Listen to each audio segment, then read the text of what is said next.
The voicemail hit before the candles even melted. "We're in Paris," Dad said, laughing like it was a joke. "We just wanted to keep you busy." The sound sliced through the room. I'd spent months perfecting balloons, trembling cake, untouched every chair, still waiting for a family that never planned to come. I stood there frozen, my phone buzzing in my hand, their laughter echoing from another continent. 3 months of work, my savings, my trust gone in one breath. I didn't scream, I didn't call back. But a week later, when they started calling me nonstop, I already had a plan they'd never see coming. I grew up in Columbia, Missouri, the kind of town where family dinners meant everything. At least that's what I used to believe. My name's Maya Brooks, 24, the dependable one. You can count on her daughter. I worked as an accounting clerk in a small local firm, 8 hours of spreadsheets, followed by another 4 hours planning everyone else's happiness. My parents called it helping out. I called it keeping the peace. 3 months ago, my little sister Addison turned 16. Sweet 16, her big milestone. I told myself it was my chance to make her feel special, maybe remind Mom and Dad that I mattered too. So I threw myself into planning the perfect night. I booked a cozy restaurant by the river, one with string lights and a soft jazz band. I hand-wrote every invitation, folded napkins into tiny stars, and spent half my savings on pink decorations because Mom said, "You know she hates purple." Every day during my lunch break, I'd sneak calls to the manager whispering about menu details while my boss glared over his computer. "Make it quick, Maya," he'd bark, and I'd rush to finish apologizing for caring too much. At night, my living room looked like a small event studio, balloons piled against the wall, ribbons tangled around my desk, sticky notes everywhere. I'd scroll through photos of Addison as a baby printing and gluing them into an album, her first bike, our snowman, the cookie fight in the kitchen. Every memory, I thought, still meant something. Mom would hover while I worked. Addison likes fancier cakes. Maybe 3 layers, she'd say, tapping her nails on my receipts. Dad texted daily, "Don't skimp on the food, she deserves the best." They never offered to pay. I didn't ask. That's what I did, fix, fund, and forgive. When I texted Addison for her opinion, she replied, "Cool, nothing else." Not a thank you, not even a question. I told myself it was just teenage attitude, but somewhere inside a small, quiet thought whispered, maybe they only notice me when I'm useful. The night before the party, I packed everything carefully, balloons, candles, the photo album wrapped in tissue paper. I imagined the moment she'd walk in, surprised and maybe grateful. The next morning, Mom called. Her voice was brisk. "Don't forget to confirm the restaurant one more time. Addison's counting on you. Counting on me." Those 3 words used to make me proud. That day, they just made me tired. I didn't know it yet, but they weren't counting on me at all. They were keeping me busy for something else entirely. The week leading up to Addison's birthday felt like walking on glass. Every time I thought I'd done enough, Mom found something new to fix. Change the flowers, pink roses, not carnations. Dad chimed in from the background, "Don't cheap out on the band Maya." "This is her big night," I nodded, even though every word meant another charge on my debit card. At work, my focus shattered. I'd sneak quick calls between client reports, checking orders and confirming times. My boss noticed. "Maybe plan your little party after hours," he said, not looking up. The humiliation stung, but I smiled anyway, like always. That weekend, I drove across town to pick up decorations. My car smelled like frosting and latex balloons. I turned up the radio just to drown out my thoughts. Family meant sacrifice, I reminded myself. And I'd always been the one to hold things together. When I got home, Addison was sprawled on the couch, scrolling through her phone. "Hey, I'm almost done with your party plans," I said lightly. She didn't look up. Cool. Just that one word. Cold detached, the kind that lands harder than an insult. Mom was in the kitchen flipping through glossy travel magazines. "Shouldn't you be helping me wrap presents?" I asked. She smiled without looking up. "You're better at these things, honey. I trust you." Trust. That word twisted. It wasn't trust, it was delegation. They trusted me to handle everything so they wouldn't have to. Over dinner, they talked about flights, restaurants, and museums. Not for Addison's birthday, though. I caught the edge of a sentence, something about Paris and tickets. I looked up, but Mom changed the subject instantly. "Don't forget to call the bakery tomorrow," she said too quickly. My gut tightened, but I brushed it off. They'd probably meant Paris Cafe, not Paris the city. That was the kind of faith I still had in them. The night before the event, I stayed up late packing centerpieces and gift bags, my eyes burning. I sent one last group text to confirm the time, Mom, Dad, Addison. No reply. I told myself they were busy. The next morning, Dad called. "Everything ready, yeah," I said. "Can't wait for you guys to see it." He paused just a beat too long. "Good job, kiddo." Then he hung up. It should have sounded proud. It didn't. It sounded like closure. That day at work, my coworker Tara dropped by my cubicle. "You look like you haven't slept," she said, handing me coffee. I forced a laugh. "Family stuff." She nodded slowly, the kind of nod people give when they've been there too. Sometimes she said quietly, "The ones you give everything to are the ones who take it all for granted." Her words stuck to me longer than I wanted to admit. That night, as I arranged candles one last time, I stared at the reserved for family sign on the main table. For the first time, I wasn't sure if that meant me anymore. By 6 o'clock, the restaurant looked perfect. Soft music floated through the room, pink balloons swayed under string lights, and the river outside caught the last of the sunset. The Happy Sweet 16 banner shimmered in the glow. I checked my phone, no new messages. Addison was supposed to arrive at 6 sharp. Mom and Dad promised to be there early. I took a deep breath and texted, "Here already, can't wait to see you guys." No response. The band tuned their guitars again, their polite smiles tightening. The server hovered near the kitchen door. "Would you like to start with drinks?" he asked gently. I shook my head, pretending to check something on my phone. 6:10, then 6:15. I called Addison, straight to voicemail. I tried Mom. Same thing. Dad picked up on the third ring. "Hey, Maya," he said, casual, almost cheerful. I could hear chatter in the background, foreign echoing. "Where are you guys?" I asked. A pause. Then laughter. "Oh, didn't we tell you we're in Paris?" The room tilted. I gripped the phone. "Paris." "Yeah," he said, like it was no big deal. "We just wanted to keep you busy while we planned something real for Addison." Then he laughed. That easy, careless laugh that made my throat close. My mind went blank. The air in the room felt wrong too, still too loud. Behind me, the balloons trembled in the air conditioner's draft. The cake I'd spent hours designing waited untouched, the frosting glistening under the light. I opened my mouth to say something, anything but nothing came out. My chest burned, but my voice stayed trapped. They'd used me. They'd planned this. The band began to pack up quietly. The clink of guitar cases snapped me back. The server approached again. "Should we cancel the reservation, miss?" I nodded slowly. "Donate the food," I whispered. "Please." He hesitated, pity flashing in his eyes, then nodded and left me alone. I walked to the table I'd reserved for my family, 6 empty chairs. I set the wrapped photo album in the middle, pictures of 2 little girls in snow boots, frosting on their cheeks, laughing under Christmas lights. I wanted that laughter back, but all I heard was my father's voice echoing in my head. "We just wanted to keep you busy." I turned off my phone and stared out the window. Across the river city, lights blurred into streaks. Somewhere between the reflections, I saw myself alone, calm and strangely clear. For the first time, I didn't cry. I didn't plead. Something inside me had gone still, like water freezing over.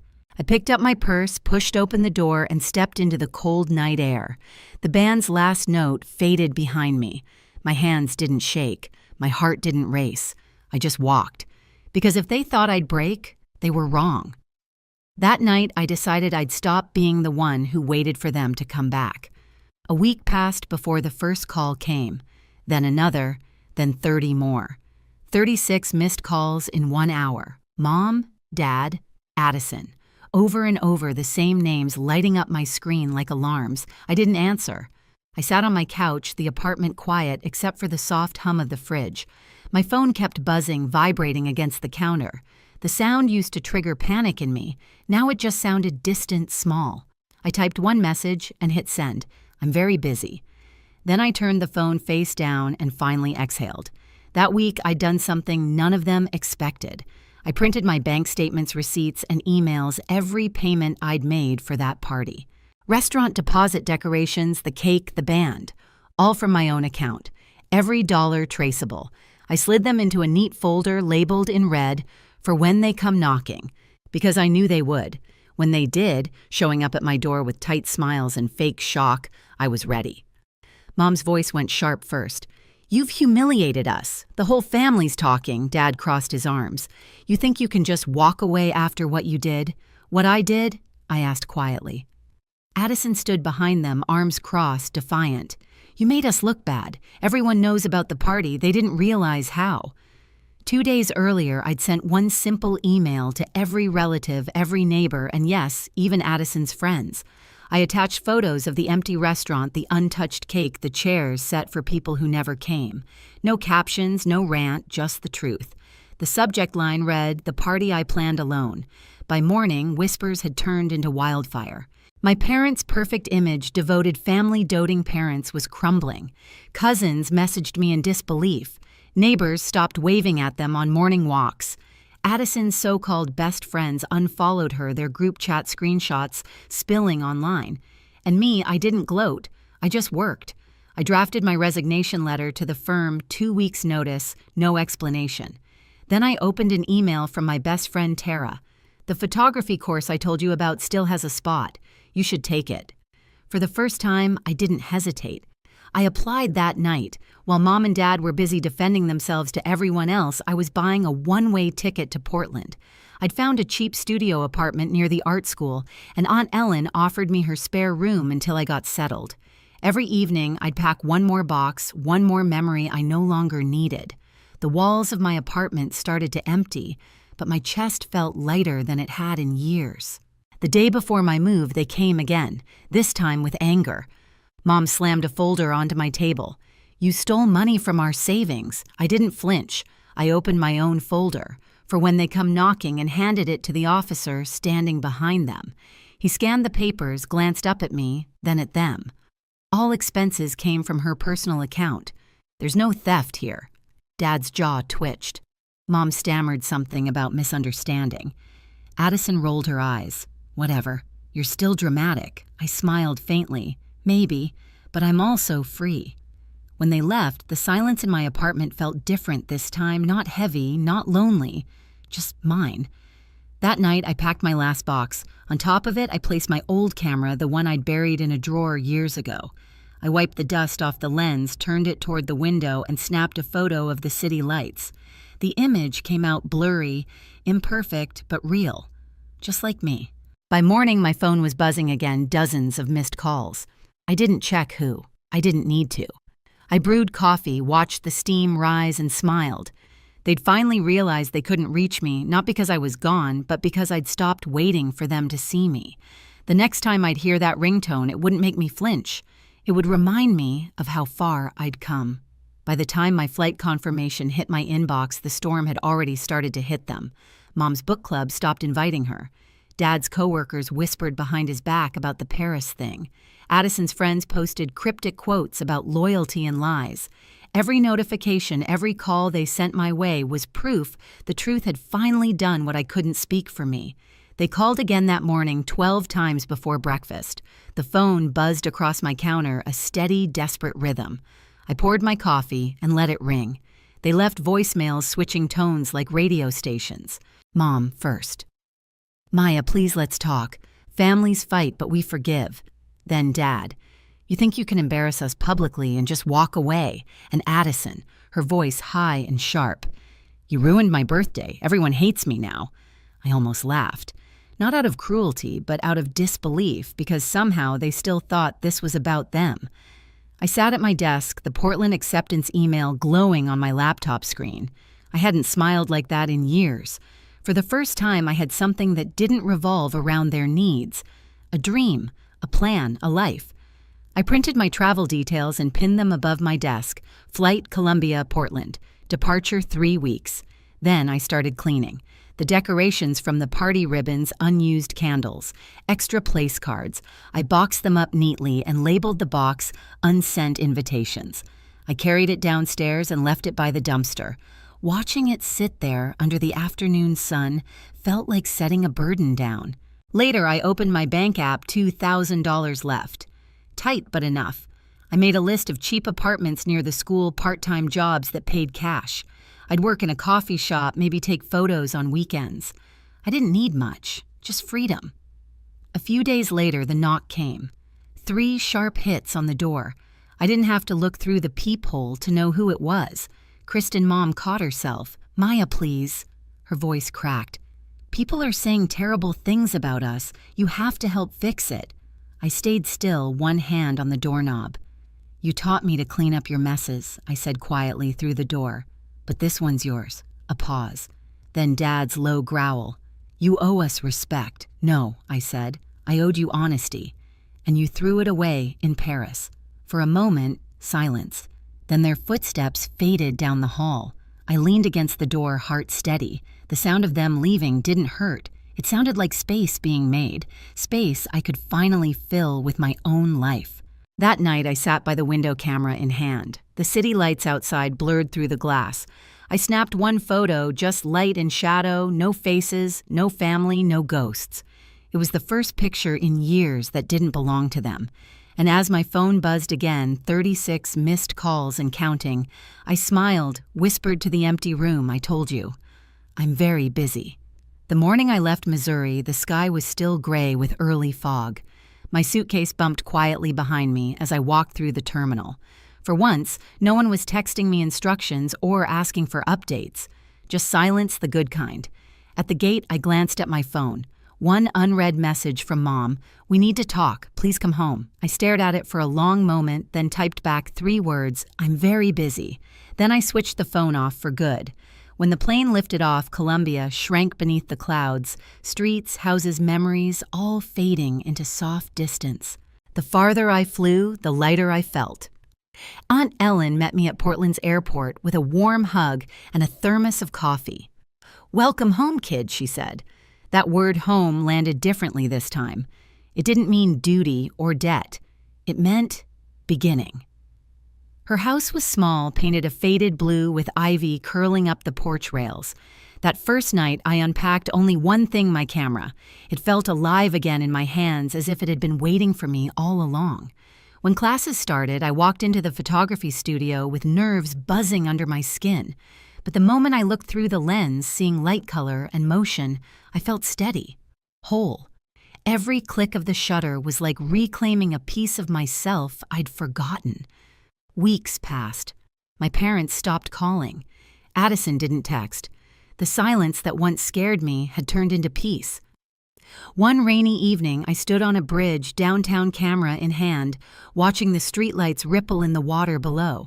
The scene reminded me of that restaurant, lights, reflections, empty chairs. But this time, there was no ache, only quiet gratitude. Sometimes people ask me what happened after that night. I tell them this. They went to Paris, but I found freedom. And every time I take a photo now, I think of those words that ended everything and began something better. I'm very busy. If you've ever had to walk away from people who took you for granted, tell me in the comments, what did you choose for yourself instead? And don't forget to subscribe for more stories like this one.